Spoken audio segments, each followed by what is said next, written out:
Calculator hacks সিরিজের নতুন একটি পর্বে তোমাদের সকলকে স্বাগতম। আজকের এই ভিডিওতে আমরা উচ্চতর গণিতের পঞ্চম অধ্যায় সমীকরণ নিয়ে আলোচনা করব। আজকের এই ভিডিওতে আমরা 5.1 এর সকল এমসিকিউ নিয়ে আলোচনা করব। শুরুতেই আসি দ্বিঘাত সমীকরণটা কি।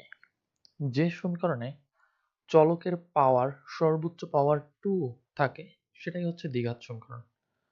যেমন এই সমীকরণটার ক্ষেত্রে ax square plus bx plus c, এখানে কিন্তু চলকের সর্বোচ্চ পাওয়ার 2, সুতরাং এটা একটা দ্বিঘাত সমীকরণ বলা যায়। দ্বিঘাত সমীকরণের আদর্শ আকার হচ্ছে ax square plus bx plus c equal 0। এই সমীকরণের মূল হচ্ছে দুইটি।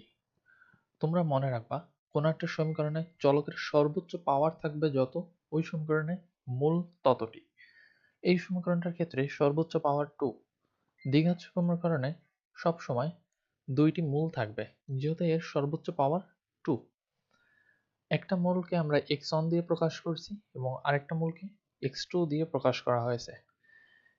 তোমরা এটা নিশ্চয়ই জানো, x1 equal minus b plus minus root b square minus 4ac ভাগ 2a। এটা তোমরা সকলেই জানো।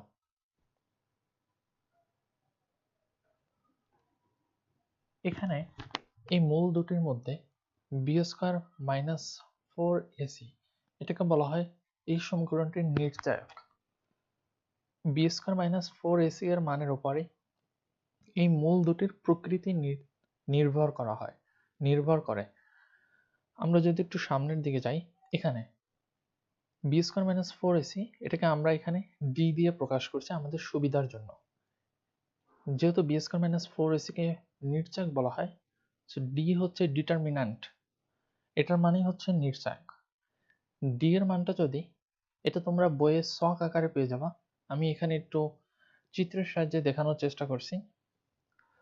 ডি এর মানটা যদি শূন্য অথবা শূন্যের থেকে বড় হয় তাহলে মূলদয় হবে বাস্তব সংখ্যা। ডি এর মানটা যদি শূন্যের থেকে ছোট হয় তাহলে মূলদয় হবে অনুবন্ধী জটিল সংখ্যা। তোমাদেরকে আমি যদি একটু বোঝানোর চেষ্টা করি, আমাদের ডি কি ছিল? B square minus 4ac। এখানে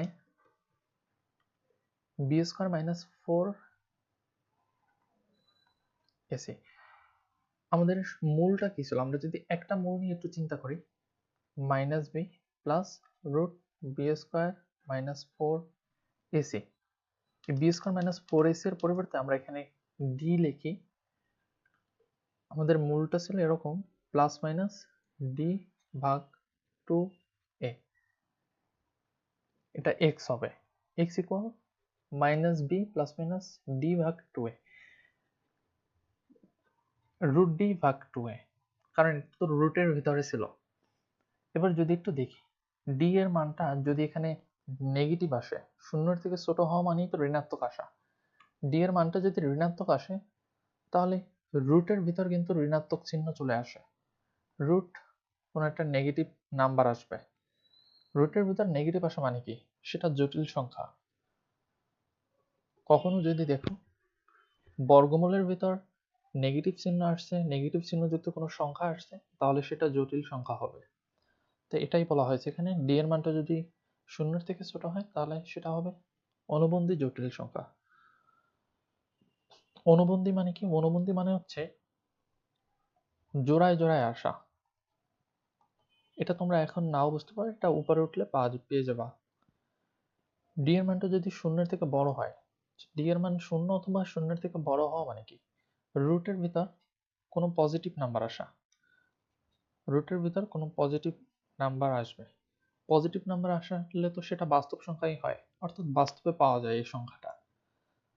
এরপরে যদি একটু দেখি, ডি ইকুয়াল যদি 0 হয়, প্রথম হচ্ছে বাস্তব হতে হবে, তারপর এটা যদি শূন্য হয় ডি এর মানটা, তখন মূলদয় হবে বাস্তব সমান এবং রাশিটি পূর্ণবর্গ হবে।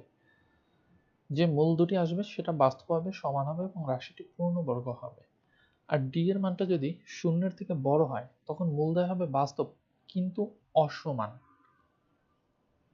ডি যদি পূর্ণবর্গ হয় তখন মূলদয় বাস্তব অসমান এবং মূলদ। দেখো ডি কিন্তু শূন্যের থেকে বড় হতে হবে, ডি শূন্যের থেকে বড় এবং ডি যদি পূর্ণবর্গ হয়, পূর্ণবর্গ হওয়া মানে কি, যেমন 25, এটা কিন্তু একটা পূর্ণবর্গ সংখ্যা। এটাকে যদি আমি রুট করি, বর্গমূল করি, তাহলে কিন্তু একটা সংখ্যা পাওয়া যায়। কিন্তু আমি যদি 24কে রুট করি তখন কিন্তু ভগ্নাংশ আসে, 4 পয়েন্ট কোনো একটা কিছু আসবে। এরকম ভগ্নাংশযুক্ত সংখ্যা আসলে সেটা পূর্ণবর্গ হবে না। কোনো একটা সংখ্যাকে আমি যদি রুট করি তখন যদি ভগ্নাংশ আসে তখন সেটা পূর্ণবর্গ হবে না। এখানে এটাই বলা হয়েছে যে ডি যদি পূর্ণবর্গ হয়, মানে রুট করলে কোনো একটা সংখ্যা যদি পাওয়া যায়, ন্যাচারাল নাম্বার যদি পাওয়া যায়, তখন সেটা হবে বাস্তব, অসমান এবং মূলক। আবার এটা যদি পূর্ণবর্গ না হয়, ডি 0 এর থেকে বড় হবে এবং যদি পূর্ণবর্গ না হয়, তখন মূলদ্বয় হবে বাস্তব, অসমান এবং অমূলত আসবে। এবার আমরা একটু এমসিকিউ সলভ করি। প্রথমটার ক্ষেত্রে যদি একটু দেখি, এখানে x square minus one equal 0 সমীকরণটির নির্ণায়ক কত? নির্ণায়ক d, determinant d equal b square minus 4ac। এইসব এমসিকিউ গুলো সলভ করার ক্ষেত্রে আমাদের প্রথম কাজটা হবে আদর্শ আকারে নেওয়া। দ্বিঘাত সমীকরণের আদর্শ আকার ছিল ax square plus bx plus c equal 0। এই আকারে আমরা নেওয়ার চেষ্টা করব। ওই সমীকরণটাকে, এই সমীকরণটাকে যদি ax square plus bx plus c আকারে নেওয়ার চেষ্টা করি তাহলে কিরকম আসে? x square minus one equal 0 minus 0x plus 0 into x plus minus one equal 0। এবার যদি একটু আমরা খেয়াল করি, আমাদের আদর্শ আকারটা ছিল কিরকম? A X square plus B X plus C equal 0। এখানে আমরা 0 ইন্টু এক্স দিয়েছি, এখানে কিন্তু এক্স এর কোনো মান নাই। এখানে 0 ইন্টু এক্স দেওয়ার কারণে এটা 0 আসে। এক্স নাই মানে কি, এক্স এর সাথে 0 গুণ আকারে আছে, দ্যাটস ওয়াই এখানে এক্স নাই, এক্স এর সহগটা 0 থাকার কারণে। এবার যদি এই দুটো সমীকরণ একটু তুলনা করি, এক্স এর সহগ এখানে 1, তাহলে এ এর মানটা কত? 1, এ এর মান তাহলে 1 আসে। বি এর মান কত? 0 এবং সি এর মান -1। তাহলে এবার ডিটারমিন্যান্টটা কি হয়? বি স্কয়ার, বি এর মান তো 0, 0 স্কয়ার -4 ইনটু এ কত? 1 ইনটু সি, সি হচ্ছে -1। এবার যদি একটু হিসাব করি তাহলে আসে হচ্ছে 4, তাহলে নির্ণায়ক কত হবে? 4। এই সমীকরণটির ক্ষেত্রে নির্ণায়ক বের করতে বলছে। এখানে সমীকরণটা আগে একটু উঠাই। 3x square minus 5x plus 1 equal 0। এটাকে এবার একটু আদর্শ আকারে নেব। আমাদের আদর্শ আকারটা কি ছিল? ax square plus bx plus c equal 0। এটাকে আমাদের আদর্শ আকার। এই সমীকরণটাকেও যদি একটু আদর্শ আকারে নেই, তখন 3x স্কয়ার প্লাস, এখানে প্লাস ছিল কিন্তু, plus minus 5x plus 1 equal 0 আসে। এবার যদি আদর্শ আকারের সাথে একটু তুলনা করি, x square plus b x plus c এর সাথে তুলনা করি, তাহলে কি দেখি? এক্স স্কোয়ারের সহগটা কিন্তু এ, এখানে এক্স স্কোয়ারের সহগ 3, বি হচ্ছে এক্স এর সহগ, এক্স এর সহগ -5, তার মানে এটা বি এর মান, এবং সি ছিল ধ্রুবক পদ, সি হচ্ছে 1। তাহলে ডিটারমিন্যান্ট কত আসে? B square minus 4ac, B কত? -5, -5 স্কোয়ার -4 ইন্টু 3 ইন্টু 1। এবার একটু হিসাব করে তোমরাই বের করো কত আসে। আমার এখানে আসে হচ্ছে 13। তাহলে উত্তর হবে গ নাম্বারটা। এটার ক্ষেত্রে যদি একটু দেখি, আমাদের প্রথম কাজটাই হবে আদর্শ আকারে নেওয়া। সমীকরণটা কি লিখি আগে, 5x minus 1 minus x square equal 0। আমাদের আদর্শ আকারটা ছিল ax square plus bx plus c equal 0। আমরা যদি একটু আদর্শ আকারটার দিকে একটু তাকাই তাহলে দেখতে পাবো এক্স স্কোয়ারের সহগটা আমরা প্রথমে রাখি, এক্স স্কোয়ারটাকে আমরা প্রথমে রাখি, তারপরে রাখি এক্স, তারপর রাখি হচ্ছে ধ্রুবক পদ। এই আকারটা এভাবে সাজানো হচ্ছে, এক্স স্কোয়ারের পাওয়ারের ভিত্তিতে এই আকারটাকে সাজানো হচ্ছে। প্রথম হচ্ছে এক্স স্কোয়ারের পাওয়ার, সর্বোচ্চ পাওয়ারটাকে রাখা হয় যেটা 2, এখানে পাওয়ারটা হচ্ছে 1, তারপরে পাওয়ারটা হচ্ছে 0, এখানে ধ্রুবক পদ কোনো এক্স নাই, এক্স টু দি পাওয়ার 0 মানেই তো হচ্ছে 1, এখানে কিছু নাই মানেই হচ্ছে এখানে এক্স টু দি পাওয়ার 0 আছে। আমাদের সাজানোটা ঠিক এরকম হবে, প্রত্যেকটা সমীকরণে আমরা ঠিক এভাবে সাজাবো, আদর্শ আকারটা এভাবেই সাজানো হয়। প্রথম হচ্ছে চলকের সর্বোচ্চ পাওয়ারটা রাখা হয়, তারপরে আস্তে আস্তে পাওয়ারটা হ্রাস পায়, এভাবেই সাজানো হয়।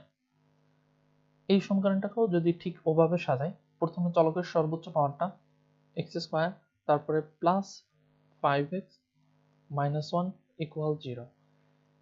এবার যদি একটু আদর্শ আকারে নেই,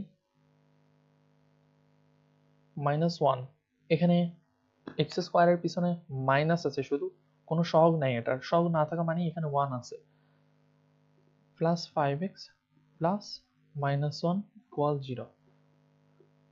এবার যদি তো আমরা আদর্শ আকারের সাথে একটু তুলনা করি তাহলে দেখতে পাবো এক্স স্কোয়ারের সহগটা ছিল a, এখানে এক্স স্কোয়ারের সহগ মাইনাস 1, তাহলে এটা a। b ছিল এক্স এর সহগ, b হচ্ছে 5 এবং c হচ্ছে মাইনাস 1, তাহলে ডিটারমিন্যান্ট কত হয়, b স্কোয়ার মাইনাস 4ac। মানগুলো বসাও, তারপর তোমরা উত্তরটা কমেন্টে জানিয়ে দেবা। এই সমীকরণটা এটা তোমরা বাসায় হোমওয়ার্ক করবা, এরকম অনেকগুলো 3টা করিয়ে দিয়েছি আমি, এটা তোমরা হোমওয়ার্ক নিবা। এটা ক্ষেত্রে এটাও ঠিক আগের মতোই, এখানেও ঠিক বলছে এই সমীকরণটির নির্ণায়ক নিচের কোনটি। এখানে কিন্তু এটাকে আগে সাজাতে হবে আদর্শ আকারে। আদর্শ আকারে কিভাবে নেব, প্রথম এক্স স্কোয়ারটাকে নিতে হবে, তারপর এক্স, তারপর হচ্ছে ধ্রুবক পদটা, অর্থাৎ এভাবে সাজাতে হবে, minus x square plus 6x minus 8 equal 0, তারপরে minus 1 into x square plus 6x plus minus 8 equal 0। এরপর তোমরা আদর্শ আকারের সাথে তুলনা করে এ বি এবং সি এর মান বের করে নির্ণায়ক বের করবা, এটা তোমরা বাসায় করবা। বাকিটা এইচডব্লিউ, এটা এই এইচডব্লিউ গুলো তোমরা কমেন্টে উত্তরটা জানাবা। এই সমীকরণটার দিকে যদি একটু তাকাই, এটাও ঠিক আগের গুলোর মতো, সমীকরণটির নির্ণায়ক কত এটাও তোমরা বাসায় করবা। এখানে বলা হয়েছে সমীকরণটির মূলদয় হবে, সমীকরণের মূল বের করতে বলছে। আমরা এটা হাতেও করা যায়, হাতে কিভাবে, x1 equal minus b plus root b square minus 4ac ভাগ 2a, আবার x2 সমান minus b minus root b square minus 4ac ভাগ 2a। abc এর মান বসে হাতেও করা যায়, আমরা এটা ক্যালকুলেটরে করার চেষ্টা করব, দেখি আমরা কিভাবে ক্যালকুলেটরে করতে পারি। এই ধরনের সমীকরণগুলো সলভ করার ক্ষেত্রে আমাদের প্রথম কাজটা হবে আদর্শ আকারে নেওয়া। ঠিক আছে, যদি আমরা একটা আদর্শ আকারে নেই, আদর্শ আকারে নিলে এরকম আসে, প্রথমে এক্স স্কোয়ারের মানটা, তারপরে এক্স মাইনাস 5x, তারপরে ধ্রুবক পদ, এটা আসে 0 ইকুয়াল 0। এবার ক্যালকুলেটর উঠাবো আমরা। ক্যালকুলেটর করার জন্য আমাদেরকে প্রথমে মোডে যেতে হবে, তারপর 5 এ যাব, তারপর হচ্ছে এই আকারের অনুযায়ী যেটার সাথে ম্যাচ করে সেখানে যাব। প্রথমে এক্স স্কোয়ার, তারপর এক্স, তারপর ধ্রুবক পদ, এক্স স্কোয়ার এক্স, তারপর ধ্রুবক পদ 3। এরপরে এ এর মানটা বসাবো, এর মান এখানে 2, তারপর বি এর মান বসাবো, বি এর মান মাইনাস 5, এরপর সি এর মান বসাবো, সি এর মান মাইনাস 3। এবার ইকুয়ালে ক্লিক করব, প্রথম মূলটা হচ্ছে 3 আর দ্বিতীয় মূলটা হচ্ছে মাইনাস হাফ। এখানে কোনটা উত্তর, প্রথম মূল 3 আর দ্বিতীয় মূল মাইনাস হাফ, গ নাম্বারটা। এবার আমরা যদি একটু এই প্রশ্নটার দিকে তাকাই, এখানে বলা হয়েছে x square plus b x plus C equal 0 সমীকরণের মূলদ্বয় বাস্তব, অসমান এবং মূলদ হবে কখন। এটা করার জন্য আমরা কিন্তু শুরুতেই দেখাচ্ছিলাম একটা সং, এই যে এখানে যদি একটু দেখি, বাস্তব, অসমান এবং মূলদ কখন হবে? যখন ডি পূর্ণবর্গ হবে এবং ডি 0 এর থেকে বড় হবে, অর্থাৎ ডি ধনাত্মক এবং ডি পূর্ণবর্গ হলেই তখনই কেবল বাস্তব অসমান এবং মূলদ হবে। তাহলে এখানে কোনটা উত্তর হবে? ডি ধনাত্মক। শর্তটা কি ছিল? ডি 0 এর থেকে বড় হতে হবে এবং ডি পূর্ণবর্গ হতে হবে। ডি পূর্ণবর্গ। তাহলে এটা কত হবে? ধনাত্মক এবং পূর্ণবর্গ। এই প্রশ্নটার দিকে যদি একটু তাকাই, a square x square plus abx plus ac equal 0 সমীকরণের মূল নিচের কোনটি? এটা করার জন্য প্রথমে আমাদের একটা কাজ করতে হবে। সমীকরণটাকে উঠাই, x square plus abx plus ac equal 0। এবার আমরা একটা কাজ করি, a কমন নিয়ে নেই। a কমন নিলে কি থাকে? a x square plus bx plus c equal 0। এবার এটাকে কি এভাবে লেখা যায়? x square plus bx plus c equal 0, উভয় পক্ষে a দ্বারা ভাগ করে দিয়েছি। এখন এই সমীকরণটার মূল কত হবে? x square plus bx plus c equal 0। এই সমীকরণের মূলটা বের করতে হবে। মূল কোনটি হবে? এটা তোমরা নিশ্চয়ই জানো, minus b plus minus root b square minus 4ac ভাগ 2a। এবার যদি একটু সামনের প্রশ্নটা তাকাই, b স্কয়ার মাইনাস 4ac পূর্ণবর্গ না হলে মূলগুলো কেমন হবে? আচ্ছা, আমরা একটু ছকের দিকে যাই। পূর্ণবর্গ না হলে মূল কেমন হতো? বাস্তব, অসমান এবং অমূলদ হতো। প্রশ্নটার দিকে যদি একটু আসি, পূর্ণবর্গ না হলে কি হবে? বাস্তব, অসমান এবং অমূলদ। বাস্তব মূলদ হবে না, এটা বাস্তব ও সমান এটাও হবে না, কাল্পনিক তো হবেই না। আর বাস্তব অসমান ও অমূলদ, খ নাম্বারটা কারেক্ট অ্যান্সার। এটার ক্ষেত্রে যদি একটু দেখি, মূলের প্রকৃতি কোনটি? মূলের প্রকৃতি নির্ণয় করার জন্য প্রথমে আমাদের মূলটা বের করতে হবে। D equal b square minus 4ac। আমাদের প্রথমে নির্চায়কটা বের করতে হবে। বি কত এখানে? 2 স্কয়ার মাইনাস 4 ইন্টু এ হচ্ছে 3 এবং সি হচ্ছে -1। এখানে আসে হচ্ছে